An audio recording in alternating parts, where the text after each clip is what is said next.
Donc, on va résoudre le numéro 9 à la page 117.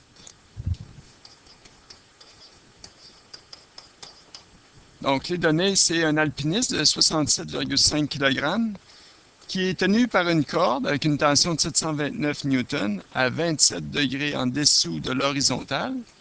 On cherche la force de la paroi sur l'alpiniste. Donc, si je fais un diagramme de force,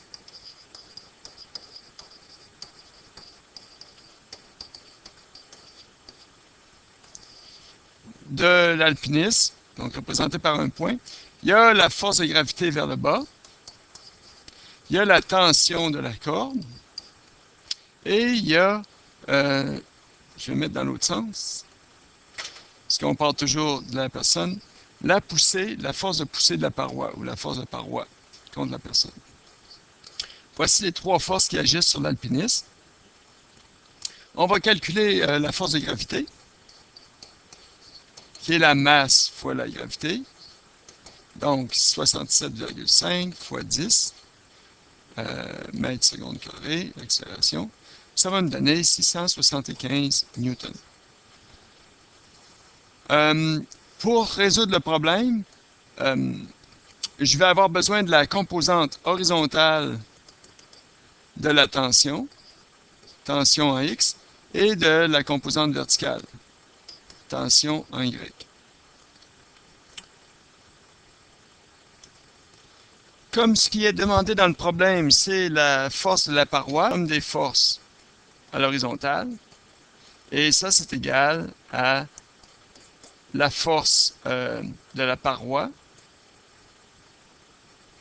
plus la tension dans la corde, en X. Donc, si on fait le calcul, on a besoin de la tension de la paroi en X. La tension en X, ça va être égal à la tension, d'après SOHCAHTOA, ou les rapports trigonométriques, je suis sur le côté adjacent, donc fois le cosinus de 27 degrés. 27 degrés qui est mon angle ici. Donc, c'est-à-dire 729 fois le cos de 27 degrés. Donc, ça nous donne 649,5 newtons. Comme la personne est immobile, les forces vont être égales. La somme des forces va donner 0. La personne se tient immobile. Donc,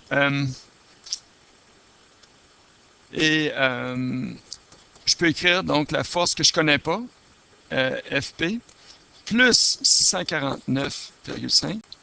Donc, après avoir trouvé la force en X de la paroi, on va aussi trouver la composante Y exercée par la paroi.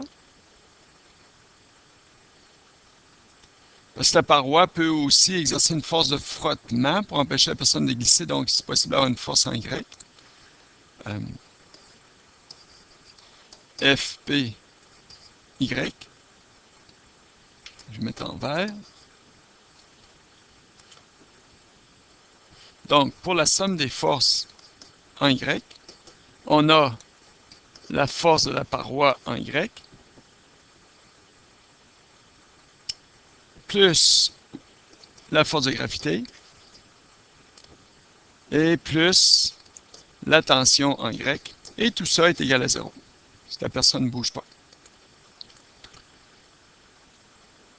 Donc, la tension en Y, c'est égal à la tension fois le sinus de 27 degrés, c'est-à-dire 729 fois le sinus de 27 degrés. Ce qui va être égal, ce qui est égal à 330,9 newtons.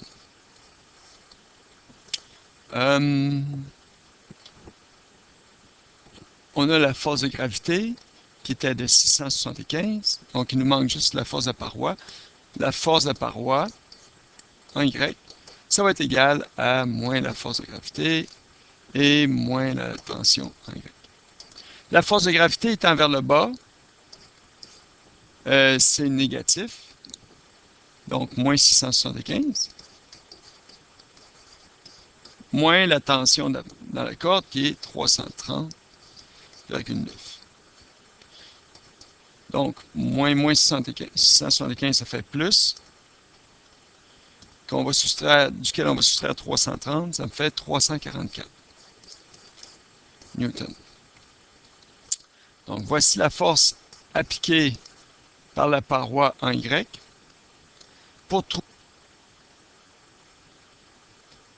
Pour trouver la force totale appliquée par la paroi, bien, je vais prendre ma force en Y de la paroi, plus la force en X de la paroi,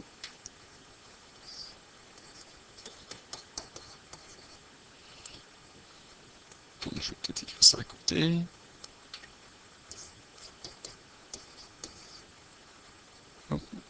F de la paroi en Y. Donc, ces deux forces-là vont donner la force qui est exercée par la paroi. Donc, il y a un angle de 90 entre les deux. Donc, pour trouver la force résultante, c'est Pythagore. Donc, la force exercée par la paroi au carré va être égale à la force exercée par la paroi en Y au carré plus la force exercée par la paroi en X au carré. C'est-à-dire 344 au carré plus 649,5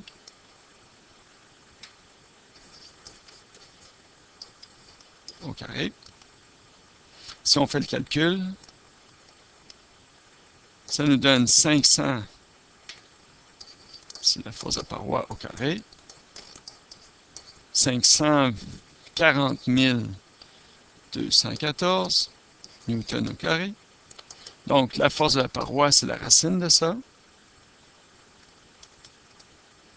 ce qui donne 734,9.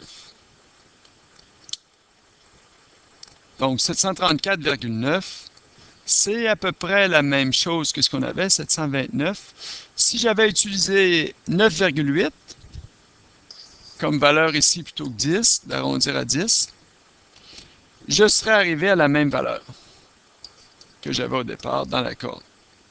Dans une situation comme ça, 729 newtons, dans une situation comme ça où une corde tire avec un angle, l'objet est immobile, il faut que la paroi exerce une pression égale ici pour maintenir l'objet en place. Et l'angle ici vers le bas va être le même. Donc, on a 729 newtons à 27, c'était bien 27 degrés, au-dessus